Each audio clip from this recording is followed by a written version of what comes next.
Categorical میرا جواب ہے کہ قطعاً نہیں، بلکہ یہ بدعت ہے۔ یعنی یہ بجائے آپ کو کوئی ثواب دلانے کے الٹا جو ہے آپ پر گرفت ہو جائے گی، ایسی کوئی چیز صحابہ سے ثابت نہیں ہے۔ اور ہمارا دین وہی ہے، ما انا علیہ واصحابی، رسول نے فرمایا جس چیز پر میرا عمل ہے اور میرے صحابہ کا ہے، دین تو اصل میں وہی ہے۔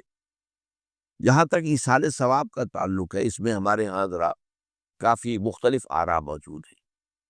مجھے اس رائے سے اتفاق ہے کہ مالی اگر کوئی عبادت ہے، اس کا ثواب آپ اپنے کسی فوت شدہ بزرگ کو منتقل کر سکتے ہیں۔ مطلب آپ نے کسی بیوہ کی کو مدد کی ہے، کسی یتیم کی کو مدد کی ہے، کسی دینی کام میں پیسہ لگایا ہے، کوئی صدقہ جاریہ شروع کیا ہے خدمت خلق کے لیے وغیرہ وغیرہ، اس کی تو جو ہے اس کے ثواب کو منتقل کیا جا سکتا ہے کہ اللہ اس کا ثواب میرے والد یا میری والدہ کے وہ کو پہنچا دے۔ جسمانی نہیں، آپ نماز پڑھ کے کہیں اس کا ثواب، یا روزہ رکھ کر کہیں کہ اس کا ثواب، یا یہ کہ آپ قرآن پڑھ کر کہیں یہ آپ ہی کو ثواب ہوگا، آپ خود پڑھیں گے آپ کو ثواب ہوگا۔ البتہ ایسے تمام افعال کے بعد جب آپ اللہ سے دعا کریں گے، یہ نہیں کہیں گے کہ میرے اس فعل کا ثواب منتقل کر دے، اے اللہ میرے والدین کی مغفرت فرما، تو یہ کوئی نیک کام کرنے کے بعد جو ہے اس دعا کی تاثیر جو ہے وہ بڑھ جاتی ہے۔ بس اس پہلو میں انڈائریکٹلی اس کا ایک تعلق بن جائے گا، ورنہ یہ کہ وہ اس طریقے سے بچوں کو بلانا اور پڑھانا اور یہ جو ہے سوئم میں کرنا اور قرآن خوانی کی محفلیں، یہ سب بدعات ہیں، اور یہ در حقیقت دین میں اضافے ہیں، اور ان کی کوئی حقیقت نہیں ہے۔ دیکھیے، انسانی زندگی کے یہ 3 دور ہیں: حیات دنیاوی جو ہماری پیدائش سے شروع ہو کر اور ہماری موت پر ختم ہو جائے، پھر حیات برزخی موت سے لے کر قیامت کے دن تک، اور پھر حیات اخروی ہے قیامت میں ریزریکشن کے بعد سے وہ زندگی جو ہے جو جنت یا دوزخ کی ہے۔ اس میں ان دونوں زندگیوں کے بارے میں تفصیل سے کوئی بات کرنا بالکل غلط ہے، اور اس سے فتنے پیدا ہوتے ہیں۔ ظاہر بات ہے کہ جسم تو قبر میں رہتا ہے، اس میں تو کوئی شک ہی نہیں۔ روح کہاں جاتی ہے؟ کیا وہ بھی قبر ہی میں رہتی ہے یا کہیں اور چلی جاتی ہے؟ قرآن مجید میں سجین اور اعلیٰ علیین کا ذکر موجود ہے، لیکن یہ تمام چیزیں متشابہات میں سے ہیں۔ یہ تمام چیزیں قرآن مجید میں سورہ آل عمران کے شروع میں بیان کیا گیا ہے کہ ہم نے یہ کتاب اتاری ہے، اس میں کچھ آیات محکمات ہیں، کچھ متشابہات ہیں۔ وہ متشابہات کا ایگزیکٹ مفہوم جاننا اس وقت ہمارے لیے ممکن نہیں ہے۔ یہ تو جب اس عالم میں ہم پہنچیں گے تو معلوم ہوگا کہ ہاں یہ بات تھی کہ جو قرآن مجید میں اس طور سے کہی گئی تھی۔ لیکن یہ کہ اس وقت جو ہے جتنا کچھ ہمیں حدیث صحیح میں مل جائے یا قرآن میں مل جائے، اس عالم برزخ میں بھی یہ تو ہوتا ہے کہ جو نیک لوگ ہیں انہیں کچھ نہ کچھ جو ہے اثرات اچھے ان پر پڑتے رہتے ہیں، ان کی ارواح پر کہہ لیجئے، اور کچھ جو برے ہیں ان کے اوپر جو آخری انجام ہونا ہے اس کی کچھ ریفلیکشن ہوتی رہتی ہے، جس کو حدیث میں کہا گیا ہے کہ ہر قبر جو ہے وہ یا تو جنت کے باغیچوں میں سے ایک باغیچہ ہے یا دوزخ کے گڑھوں میں سے ایک گڑھا ہے،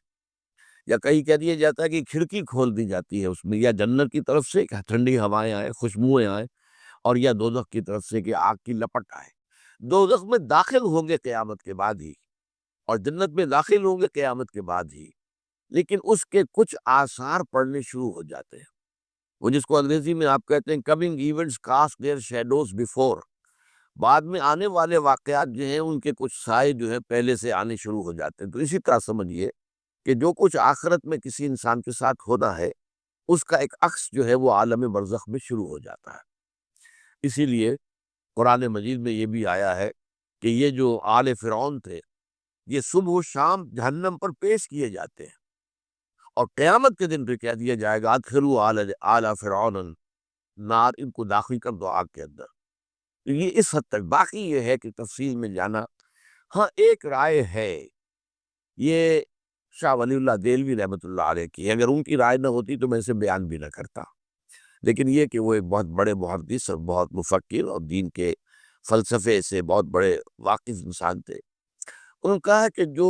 اولیاء اللہ ہوتے ہیں، اللہ کے نیک بندے، اللہ کے بندے، ان کے انتقال کے بعد ان کی روحوں کو بھی اللہ فرشتوں کے طبقہ اسفل میں شامل کر دیتا ہے۔ یہ فرشتے ہیں نا، اس وقت بھی موجود ہیں،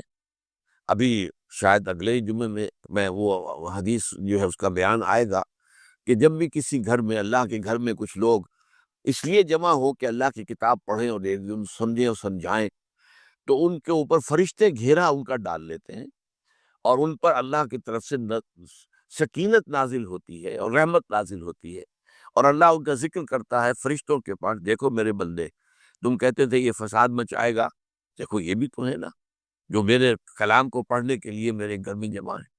تو فرشتے ہیں موجود، ہم میں سے ہر ایک کے ساتھ 2 فرشتے موجود ہیں۔ تو یہ فرشتہ اسفل ہے، سب سے نیچے، جو دنیا کے کاروبار کو چلانے میں اللہ تعالیٰ کے سول سرونٹس ہیں۔ پھر اس سے اوپر کے فرشتے ہیں، اس سے اور اوپر کے فرشتے پہ مقربین ہیں جو اللہ تعالیٰ کے قریب ترین فرشتے ہیں۔ لیکن یہ کہ ملائکہ کے طبقہ اسفل میں شامل کر لیتے ہیں تاکہ جو کام اللہ تعالیٰ ملائکہ سے لیتا ہے وہ ان سے بھی لینے شروع کر دیتا ہے۔ لیکن ہمیں یہ اجازت نہیں ہے کہ ہم فرشتوں کو پکار کر کہیں کہ اے فرشتے، اے جبریل، اے میکائیل، یا فلاں، اے منکر، جو بھی میرے جو ہے کرامن کاتبین، میرا یہ کام کر دو، نہیں، یہ شرک ہو جائے گا۔ اسی طرح ہو سکتا ہے کہ انبیاء کی ارواح جو ہے وہ بھی اللہ تعالیٰ نے شامل کی ہوئی ہو اس لشکر کے اندر، وہ کام کر رہے ہو اور وہ اللہ تعالیٰ کے حکم سے مختلف معاملات بھی ایگزیکیوٹ کرتے ہو، لیکن ہم کسی کو پکار نہیں سکتے۔